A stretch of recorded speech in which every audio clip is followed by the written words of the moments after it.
Nigeria's Minister of State for Labour and Employment, Nkiro Onyeji-Ocha, is challenging labour unions to come up with a realistic demand that reflects the current economic situation in the country. The minister she said this at the forum in Abuja for Labour Social Dialogue and Tripartism organized by the National Employers Consultative Forum in Abuja. Rise correspondent Wenga Shiru has more. Driven by deep conviction that the principal force that transforms despair of workers to hope is the labor movement through collective bargaining. The Nigerian Employers Consultative Association is moving a strong advocacy in strengthening tripartism and social dialogue, including alternative dispute resolution mechanisms. To drum home an all-inclusive agenda, most key players in the nation's industrial value chain are all in attendance.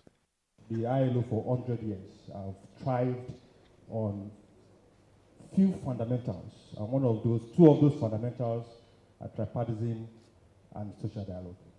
A clear outline of the agenda sets the stage for a robust dialogue among scholars and gatekeepers in Nigeria's labor community in search of a sustainable industrial relations system in Nigeria. Not only the wage and some other conditions, my advice is that we seize this opportunity to the maximum. But when we go to the table, we go with I give and I also take. I hope this forum serves as a... Arise News took up Nigeria's Minister of State for Labour and Employment and the President of the Nigerian Labour Congress on some of the contending issues in Nigeria labor relations. What we're lacking is political will on how to do it, and dependent on the IMF and World Bank and some other Bretton Woods institutions. So are you insinuating that the IMF and World Bank are the ones influencing the decisions of the federal government? Oh, yes, they are the people creating a lot of problem.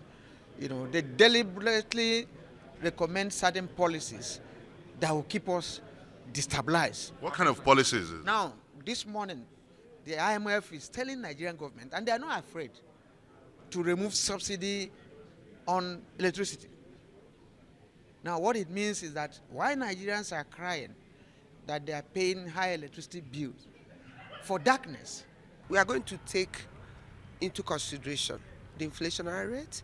We are going to take into consideration the environment, the global trend. We are going to take into consideration our challenges locally here, and also take into consideration our pause. Is the federal government playing to the script of the World Bank and the IMF? As a sovereign nation, you are not playing anybody's script, but you look at yourself, right? Look inward, and then we are not going to say we are not part of the world. The climate change is happening. Is it exempting Nigeria? Is it exempting anybody? When the COVID struck, did they exempt Nigeria? Determined to build a labor-friendly ecosystem that would trigger an economic renaissance for the nation, the pathway is a consensus to strengthen labor tripartism that would promote democratization and empowerment where workers' rights, peace and justice can be fully entrenched. Benga Ashuru, Arise News.